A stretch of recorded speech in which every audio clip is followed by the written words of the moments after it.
Hey there, welcome to ATL and 29, a podcast that looks at the NBA from the starting point of Atlanta. My name is Kevin Chouinard. I'm here with Tyler Jones and Glen Willis, and we're recording moments after a Hawks win over the Boston Celtics. What'd you like about that one, Glenn? I like that they kind of control the game from start to finish for the most part. I can't wait. The Celtics never go away. They never go away. It almost doesn't matter who's playing. They have their system, they have their commitment to what they do, and stuff. But every time the Celtics would kind of make a little run, the Hawks would keep running their offense, they just keep doing their thing and stick to their business. Jaylen Brown couldn't do anything with Dyson tonight at all. That was fun to watch on the Hawks side of things. I know we'll get to Onyeka's unfortunate incident there. We could talk about that later. But they just four in a row. They're playing better and better and better defense. I thought the most impressive part of defense tonight was like they were not giving up switches casually. Like Dyson, when he had a chance to get back on Jalen, he would every single time, right? There was just so much more commitment to staying matched up the way that they needed to be matched up. And I thought that was like almost factor number one to them being able to kind of control the game on the defensive end of the floor tonight. Just not just like let's get matched back up like we're supposed to be. And I thought that was impressive. And yeah, Celtics hold you on the grab and hold you on every rebound, and the referees were allowing that tonight. But sometimes you say, well, I guess they're letting them do it. Maybe we should do it too. But just the composure from beginning to end, just the composure from the beginning to end, and especially just where the mentality they had to flush that last game that was a week and a half ago now or whenever it was, just awful game, back in Atlanta. And they came in and dominated the game all 48 minutes. That's here per ESPN, they led 97% of the game. So that's pretty good. Yeah, I mean, what a difference Dyson makes, right? Like anybody that has any questions about what Dyson Daniels does for a basketball game, like look at the difference between the first Celtics game and this one. Like it's just, to be able to guard a superstar and just require as little help as he does. Just kind of take that on one-on-one fight. Like you said, he was constantly trying to get back to Jalen and not yield the switch. Nikhil did a lot of the same things. And, I think Dyson was just really amped up for the game. He said something about in his post game about, you know, they were trying to set records on us at the end of the last game. And Yep. I think he's referencing like Sam Hauser putting up six threes in the last 3 minutes or something. I think that maybe sat poorly. Yes. I can understand that. What'd you think of this game, Tyler? Yeah, I mean Dyson Daniels makes a big difference. I thought he was the best player on the floor the entire game. I think he's been to me he's been the best Hawks. He's been the single best Hawks player the entirety of the season. Uh, like you consider what he's asked to do on both ends of the floor, like it's been incredibly impactful. And no, he was, he's got the Celtics. Like the Celtics don't have the rim protection to really bother him. So he's able to be super comfortable on offense. Yeah. And their guards aren't big enough to stop him from getting to a spot. So it's like, he's not scared to attack, Luka Garza going downhill. Or Neemias Queta, though Queta was hurt tonight. And Amari Williams just wasn't up to the task physically. Right. So like, Dyson's able to do what he does best on offense and not really be challenged all that much. Meanwhile, on defense, like Jaylen Brown's a good matchup for him. Like Jaylen Brown's a right-handed dominant player. Dyson's going to take the right hand away. He's going to force, and then also you're not going to be able to physically overpower him like Jalen does with a lot of different players. So like Jalen's kind of stuck. Jaylen Brown's kind of stuck on what he can do as an ISO scorer, and that's kind of what he does best. And so like it felt like a lot of the Celtics, when they started to come back, they started to move away from Jaylen Brown basketball and more towards team oriented, getting Peyton Pritchard and Derek White on good matchups, getting them downhill. If Dyson's not on them, they felt pretty comfortable. If Dyson and Nikhil wasn't on Peyton Pritchard, Derek White, or I'm blanking on the former Portland guard's name, but if Yeah, for Dyson Anthony was Simons. Yeah. Yeah, Anthony Simons. If Dyson or Nikhil wasn't on one of those three guys, the Celtics guards felt pretty comfortable at attacking them, getting them downhill, getting to their spots, and that really led the comeback. But just overall, like Glenn said, the Hawks kind of dominated the game from beginning to end, and I mean, just goes to show like this league changes quickly, man. This is a different team than what they were when they first played in Atlanta, and so I'm glad that they're starting to put some things together on both ends right now. Yeah, that's a really good point about them not having the rim protection. They tried to put in the rim protection with Amari Williams, but he was just making so many mistakes that they basically took him out of the rotation by the end of the first quarter. And after that, the spin move was pretty solid the rest of the game. Yeah, I mean they don't have anybody who could take away the spin move, so it's like just spam it. If they're not gonna, if their best defender can't stop him getting to his right hand off the spin move, he's just gonna keep doing it the entirety of the game. Like that's what great players do. So like it's good. It's good. Again, I think the Celtics just in general because like he's had some great games against the Celtics, even going back last year. Like I think it's just like how they play on both ends is a good matchup for him for his skill set in particular. Kind of exemplifies his strength. So like overall, like great win. Hopefully, Okongwu's okay, but that looked pretty nasty. You look bad. That looked That looked. So my Looked like an MMA fighter, man, when he came back on the yeah, floor. no, it looked like his teeth were legitimately falling out of his like gums. I think they were detached. So like if they're not if none of them if they didn't fall out, they might be able to like I don't know glue it back on basically. But I mean to be honest, if he doesn't have to get like surgery, he might be okay. But like that looked as bad as it gets. I'm like, yikes! I was shocked that they didn't even look at it. I'm glad they eventually looked at it for a replay, but because that was like that could have been a flagrant too. Like Jaylen Brown, that's just reckless. Like that is just flat out reckless, and he knew it. He knew it when he made contact.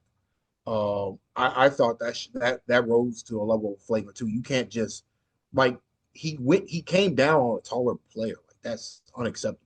And like as a basketball player to me, um, that's super dangerous. Like luckily, the only thing that happened is Okongwu lost his teeth. He could have lost something else worse if he hit him in the temple or something. So yeah, tough because I think the Rockets, the Hawks played well against the Rockets overall, but they need a Okongwu because if they don't have him, it's going to be a long night. Because for as good as Coloco's been, he's not the matchup for Sengun.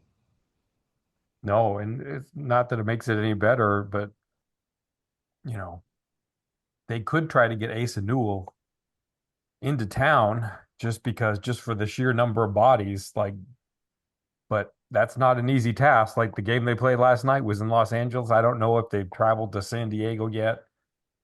Like it's a long flight, a short time, a short turnaround. I mean, it seems like it's doable to get him here, but it's as complicated probably a move as one might see to get him here in time.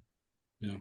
Yeah, it was really unfortunate. I mean, for me, like just what Jalen's from Marietta, like people in Georgia kind of know what he's about, right? And does a ton of work in the community. He's a professional.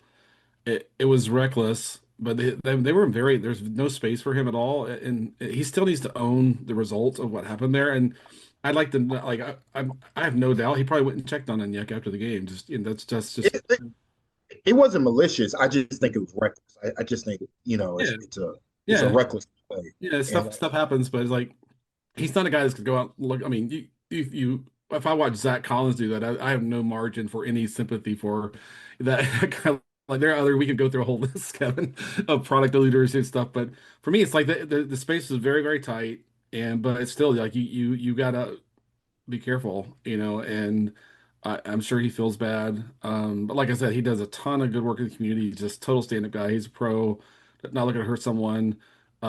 Stuff happens, but at the same time, it's like I'm sure he feels bad.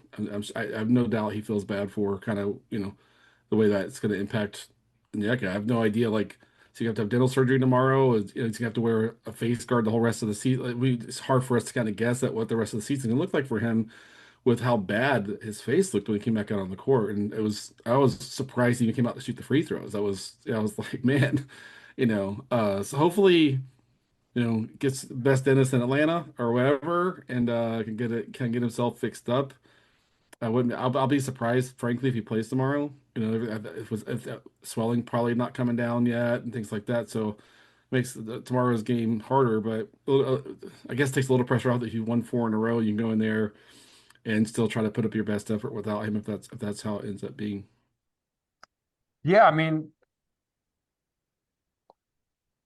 it's Tyler was saying like it's good that it hit him in the mouth and not say in the temple where, you're probably worrying about a concussion, but at the same time, like we don't know for sure that it's not something more than dental, like Yep. because you can break a jaw, you could, Yeah, yeah, it's that's the real probably question. not concussion protocol when you hit down here, but I mean, it if could he be breaks something his more than jaw, just dental work too.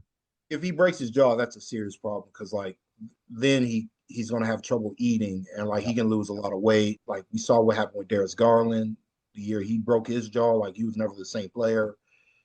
And Okongwu really relies on his strength and physicality, so that can be a real problem for him going forward.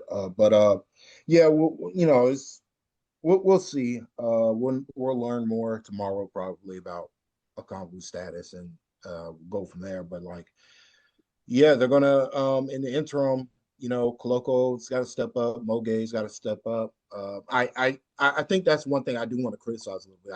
I was super disappointed and I've been disappointed a couple times when this happens about Mo Gay's defensive awareness, particularly when it's a more complicated scheme he's going up against. Like the Celtics run a lot of action, and like I felt like Mo Gay far too often was getting lost in rotations, not getting to his man, not getting to the 3-point shooter, just not comfortable with what he needed to do on defense. And like that can't for somebody who's as limited as he is on offense, that can't happen. Like they need him to be nails on defense. And I just felt like tonight in particular, like way too many miscommunications that really shouldn't be happening. Like but hopefully he can get it together because they're going to need him if Collins got to miss some time here. Yeah, it's rough because we were saying before like Dyson Daniels was the best player on the floor, but probably not far behind was Onyeka. Like he was cooking in this Yeah. game. He was Yep. playing great basketball until he got hurt. So that's rough. And that's, you know, it's funny like you measure like impact on when a new player arrives like Christian Coloco. And to me, since Coloco has arrived, Onyeka has looked a lot better. Like they're using him in shorter stints. He's getting a little bit more rest. He looks fresher. And in a game like this one, he looked great. And then on the flip side of it, Mo Gay seems a little bit choppier. Like it has him a little bit out of sorts. I don't know how to what you make of that. Yeah, I Uh, mean, Onyeka's been good. I mean, it's his offensive facilitation and his ability to kind of draw the other big out of the paint. It's helpful.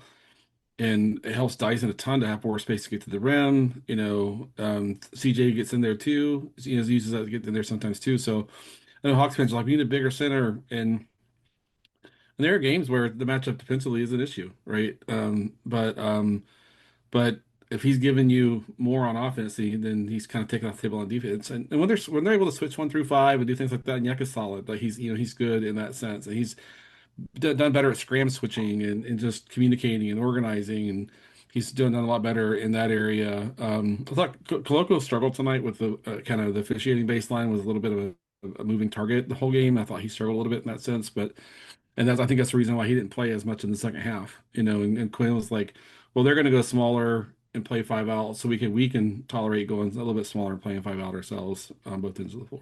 So yeah, they certainly did that once they realized that it wasn't going to work with Amari Williams. Um, What are you looking forward to in this very weird Houston game? Um, they're an unusual team. They don't have Steven Adams. We're going to have a Clint Capella tribute video. We got a lot of things worked up in this game. Houston is like playing a game that tips at 9:30, so they're going to be flying late. Like this is such a weird wild card of a game coming up with both teams on a back-to-back after travel. But also Houston just plays such an unusual style. What are you looking forward to in this matchup, Tyler? Um, just to see if the Hawks are able to execute on both ends, really, more often than not, is kind of more my focus right now, less than the competition they're playing. I know Houston provides unique challenges, but without Steven Adams, they're not as threatening physically as they are with him. Like, no, it is not any shade to Capella or Sengun or their other guys. It's just like the reality of the situation. Like Steven Adams is a unique talent in this league that is not replicated by anybody. And so, like without him, they're a little bit more. They're honestly a little bit more traditional, and they're smaller than you think. Like Sangoon's not that tall, uh, and so like you should be able to attack the rim against them if you're able to get dribble penetration. The question is, can you do that? Because Emi Udoka doesn't like to play bad defenders at all. So it's and this Hawks team really does struggle the most when they're going up against light sized bodies. Jalen Johnson in particular, like when he's matched up physically with guys his size, he tends to struggle. I will say the last time they played in preseason, Jalen was tossing those dudes around. So we'll see. Like I think he's a little. I think he might still have a good physical advantage unless he's being guarded weirdly enough by Sangoon.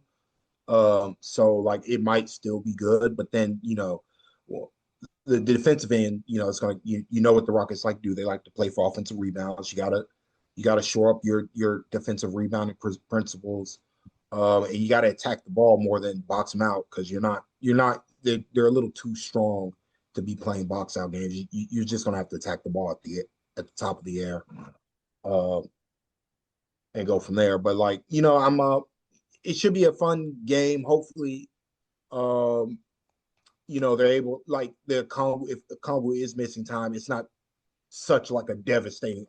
It's not like how it was against the Celtics where without Dyson Daniels, the Hawks were completely uncompetitive for like 48 minutes. So hopefully, even if a Congo's not able to go there, they're at least like they're able to play their brand of basketball. That's really what I'm looking forward to right now. Glenn, how do you see sort of the matchup between the Houston crashing the offensive glass and the Hawks trying to get out and run? Like how is that going to fare? Because they had some trouble getting rebounds and keeping the Celtics off the offensive glass tonight. Yeah, it's funny. Luka Garza has absolutely no verticality, but he was still getting rebounds. Like he can't get like 5 inches off the ground, it seems like. But I mean, as a screener, he's got a wide body and and they gave him a lot of leeway. But like I look at tonight, Ask Nikhil. yeah, yeah. Tonight Houston starts Durant, Jabari Smith, Tari Eason, Şengün, and Amen Thompson. So Reed's off the bench, Kogie's off the bench, DFS off the bench, and Capella so far. That's who they played. So in terms of on the wings, pretty big group there.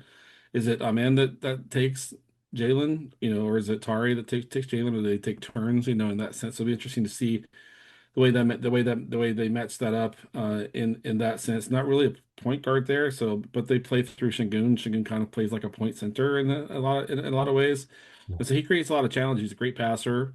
He's great at kind of lowering his shoulder, but not lowering it so much that he gets the offensive foul call. He kind of sneaks his way down into the space he wants to get at, and so they'll have to kind of figure out how they want to deal with that. So they'll play their five out, and then if you remember the preseason game that they played against Houston. They played a ton of zone in that game. They played a ton of zone in that game, and but that's something they do more with Adams. I don't know that they'll do that so much without Adams. And so it's just gonna be interesting to see how the loss of Adams impacts the way that they kind of line up. Or if Onyeka can't play, the Hawks are going to be smaller.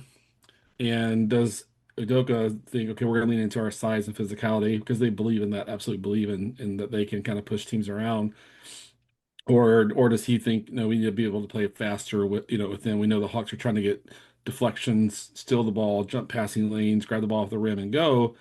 And do we need to be a little bit, more, have faster lineups on the floor that can kind of match that pace? So, I mean, Udoka's great at in-game adjustments. When something's off track, he'll call timeout and fix it, and kind of snap his team back into the plan immediately. In that sense, and they're a fairly veteran team in a sense, and so it's just going to be interesting to see kind of how Udoka kind of navigates, who the Hawks can play and who they can't play. It'll be interesting. It's just be interesting to see how that goes. And I have no idea what time tomorrow we'll get a read on how long Onyeka's going to be out. I fully don't expect him to play tomorrow. I think the swelling's probably it would still be too bad. Yeah, it's usually 1 p.m. Eastern time that you get your initial gauge on what the injury report is. I thought there was an interesting note today from Michael Scotto that the Hawks are 7 million under the first apron, and I might have said that wrong, but they've got 7 million. They're over the Under the cap, but cap. they've got 7 million before they get into luxury tax, and Yeah. that the Hawks were willing to take on salary at the deadline up to that 7 million using Bogey's exception. Uh, and they were basically what they were looking for, and was a second round pick in compensation for doing that for a team. So Yep. I thought that was an interesting note. But really now, Giannis, Giannis, Giannis. We got that Giannis report today, and you know everybody and their mother has been willing to say, "Oh, well, we should trade our players for the Hawks, first round pick in this upcoming draft." And there more reckless speculation about that today. Is there any universe in which the Hawks trade the New Orleans slash Milwaukee pick for Giannis in the next couple of weeks? So I'm not in charge of anything, to be clear. But like for me, I feel like people haven't been watching Giannis. That Giannis, he's not what he was when he was 28, 29. He's had injuries. He's had multiple calf issues this year, and we've seen calf issues often lead to Achilles issues. Like when players come back too early from a calf strain or whatever, it really kind of moves down the leg and really exposes your Achilles. And we've seen a lot of that in the last 2 to 3 years. I would get frustrated watching players feel like it's the playoffs. I got to come back and play. Yeah, okay, you're going to miss a whole year when you rupture your Achilles because you came back too quickly with the calf. I mean, Giannis is obviously a Hall of Fame, first ballot Hall of Famer, zero doubt about that, right? And he's still able to impact the game, but he's going to want a big extension, just like Anthony Davis is going to want a big extension. And I want no part of Anthony Davis on the Hawks, zero like negative value like there. But with Giannis, he's going to need particular support around him more and more every year as he gets older, and he's going to need certain kind of help, certain kind of support around him because he's played a ton of postseason games. He's played deep in the playoffs. He's played a ton of minutes, and he's wiry, strong, and so he's had a high minutes workload across seasons, and it's taken its toll. So for me, I'm like, if they want that pick, I top four protected or say I put some sensible protection on it. I'm not giving it up just outright unprotected. There's no way that's happening for me. And if someone else like a Portland, if ever feels like Portland seems like they could kind of jump in there. Does Giannis want to play in Portland? I have no idea, right? The Knicks want to trade Karl Anthony Towns for Giannis and kind of put something together on that end. There's been some rumors about the Knicks making the move. Someone mentioned Brooklyn. I was like, what? How does Brooklyn stack enough salary to get Giannis? I don't see that at all. And so, but I think the thing that people forget is Giannis has done a lot for that city and that organization, and they're going to give him a certain amount of say in how this goes and where he wants to end up, and that constrains the market for some teams. He's going to be yes, no, yes, no, yes, no on across the board on teams like I will go there, I won't go there in that sense. But for me, I think the Hawks are building. This is the right way. They have a young team, and I think they're building upward. And I know there's a lot of Hawks fans who are like, "Oh, Giannis makes us a contender right away." I'm like, does he? Does he? You know, um, I mean, maybe you have a 2 year window where that's the case, but then when you get past that, he's going to regress and need to play fewer games each season. And that's a kind of, and are you paying whatever 60 million a year for a guy who's going to play 55 games a year? Is that what you want to do? So those are all things that make me very hesitant to want to kind of jump in there unless the price is just ridiculously attractive. That's my take. Hawks fans, you can go on X and scream at me about how I'm wrong. Feel free. I don't mind it at all, but that's just my take on it. How do you feel about that, Tyler? Um, I don't think the Hawks have enough talent to make this trade. Like I talked about this on Blue Sky and X, Twitter, whatever. The only basketball players the Hawks can truly give up right now and not feel the pain is Mo, Gay, and Asa Newell, or Asa Newell. Like everything, like if they were to trade one of their quote unquote core guys, it would just open up a massive hole that they're not going to be able to fill without the draft capital that's going to have to go out and trade combined with the player that they're going to lose. So just from a pure value perspective, it's just not worth it. For where the Hawks are right now, they're I don't I'm with Glenn. I don't think they're a Giannis. Like if you told me you inserted Giannis to this current team, they didn't have to give up one of their core guys, and maybe, but like that's just not realistic. So it's no point in considering that future. But then also, Hawks fans got to understand if Giannis wanted to be in Atlanta, he'd be in Atlanta. Like the trade would have happened before the season started. He asked for a trade. They couldn't find a deal with the Knicks over the summer. So, like to me, I just don't think Giannis is interested in playing in Atlanta. I think we kind of know where he wants to go. Uh, Miami, New York, maybe Golden State.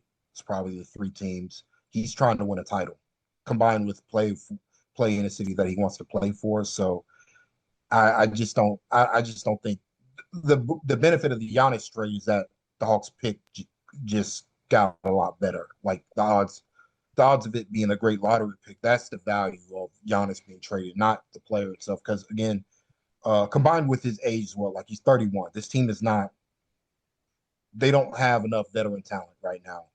Like too many young guys who are going to have some issues in the playoffs, got to work some stuff out. Like, I just don't think it's a good fit for either party. Yeah, that's the tricky part, right? Is like it's not just adding Giannis, it's what does his next contract look like if it's starting over the summer of 2027 when he's 32 and a half years old and you're going to have to pay him for 4 years to make that trade worth it.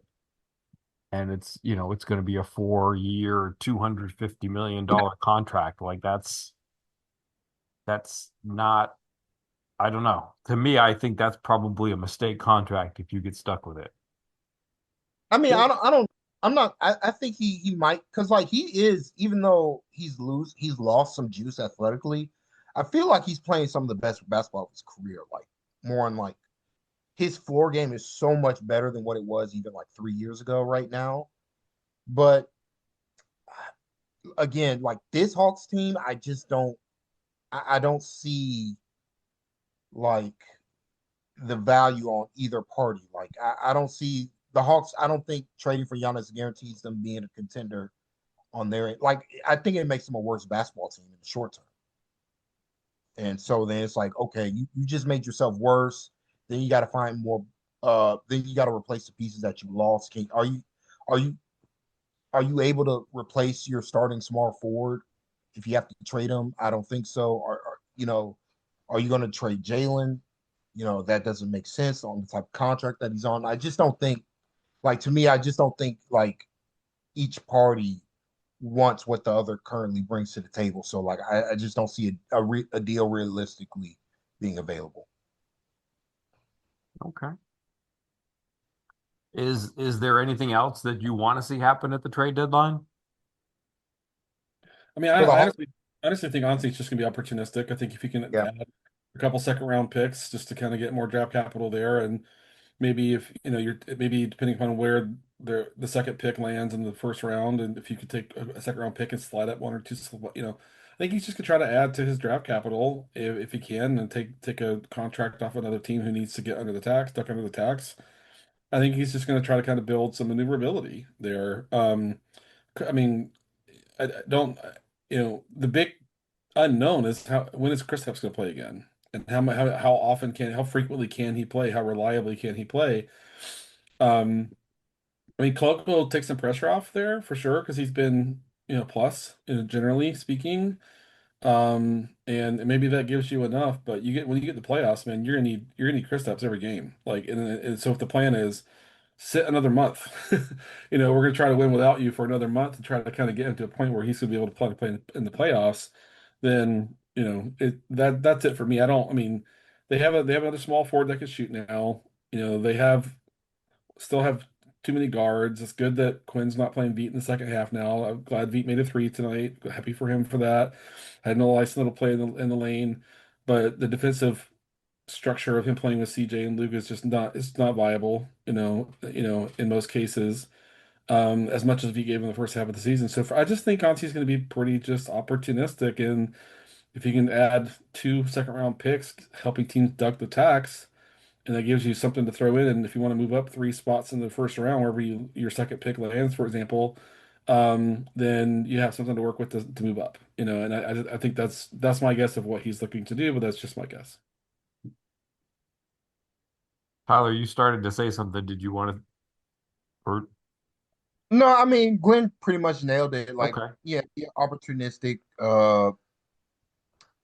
Try to build back up your second round pick war chest a little bit here. I think they're running a little thin, just because second round picks are good, like filler to throw in trades to make trades pliable on both parties. So like, just get some more second rounds here.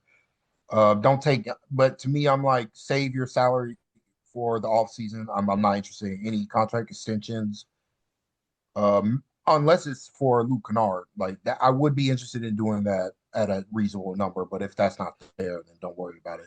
CJ McCollum, no, because he's got to make significantly less. I don't think he's going to be interested in that. Chris Kristaps, same thing. I think that those two will wait till the off season to figure out what their best options are. But like, if I'm honestly, I'm keeping my war chest open for this off season, because there's again, this Giannis never playing for the Bucks again. It's just going to be a boon for the Hawks. Like, it just makes them significantly better uh draft odds in this great draft. So like, that's where my thoughts are. But like, I'm not too like, the Hawks made their move. Like, they made their trade. The Trae Young trade was the move. I don't think I'm not seeing another move on the table for Auntie to make during the season.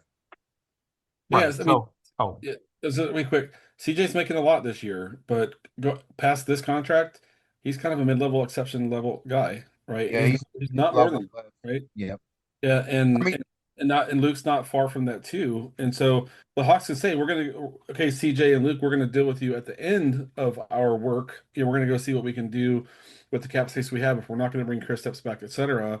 But those guys are $7, $8 million players at this point, right? That's what yeah, they are. The Hawks had a little more to throw at Luke, which helped them, and Luke's been helpful, right? But they need to add more upper end talent this summer, and then say Luke and CJ, after we address that, then we'll deal with you and kind of see where we fit you in. That's how I think the order of operations will go. Sorry, Kevin. no, that was pretty much the question I was going to ask anyways. Like, Ansi did a radio interview yesterday on 92.9, and he was basically, talking about the future of the team and saying that basically it's going to come down to adding a couple of 19-year-olds in this draft, and the team's actually going to get younger. And, if he hinted at anything, I think the only thing that he really hinted at was that, being nimble with respect to the salary cap is what got them Nikhil Alexander Walker. Perfectly exactly. happy with that. And, I think he was kind of foreshadowing that that's what they're after again this summer. Yep. That's really what the payoff of the trade is. It's not what you get from Washington. It's what can you do on the margins when you're more flexible than other teams that are up against these aprons in the offseason. Uh, who are the targets? We've already talked about uh Hartenstein. We talked about, I think, Colin Gillespie. Is what's going to happen to Peyton Watson? That's one that intrigues me too. Like how is Denver going to pull all of this off? Are they willing to like super spend? Are they going to have to do something there? Because they've just got so many big salaries, and he's about to, I think, get a big raise this offseason. Yeah, I don't know. he's going to get paid. I mean, I don't think Denver's gonna be able to afford him unless they trade, I don't know, Aaron Gordon. Like, but do they want to do that? That's a tough thing for them. He's been really really good this year. Kobe White, like the Bulls didn't were not able to come to an extension with him, so he's going to be out there. He's probably thinks he's worth 20 million a year. He's been really good. He's been really really good. So it's good, but Peyton Watson has a lot more positional versatility than Kobe White, in my sense, and I think he fits a lot of what the Hawks do. So I mean, but what people have to remember is you sign an offer sheet to an RFA, but let's see, it's 48 hours, and there are a million other transactions that are happening while you're sitting there with that cap space tied up. So you got to make sure that's what you want to do. Tyler, do you have any thoughts on what's going to happen with this flexibility? I mean, we'll see what happens. That's secondary to me. The primary is this pick. Uh, um, that's where my focus is on. I just think this is a special draft class. I think if they get the number one overall pick, they get it. They have a real opportunity to draft a multi-time MVP caliber basketball player, Cam Boozer. And so to me, that's like if they're able to get Cam Boozer in this offseason, there's no better basketball player they're acquiring, even in free agency. Like he's that good already. So like that's where my head is at. So like once I know where the pick is, then we can talk about what the target is for free agency. Because I think who they draft is going to dictate what they do in free agency. If they draft a forward if they draft a forward, probably not going to look at Peyton Watson. If they draft a guard, they're probably not going to look at Kobe White, just to kind of give a general outline of what Ansi will be looking to be doing during the offseason. So that's where I'm like, there's no point in me like speculating until I know where exactly they are. That's a good answer. It's not any fun, but it's a good answer. I mean, Yeah. it's the truth. Is because like we can talk about everybody, but it's like it's really going to come down. Like the pick is the priority. Like I don't know what Auntie's saying publicly, but privately, the pick is like the thing that they care about the most. Yeah. And all the reporting is that pick is not available, period. That's No, all the reporting is. So, which is, and it's as it should be. All right, optionality. All right, well, thank you for joining me, and I have to see what this Houston game holds. And good night, Bob. good night, Bob. About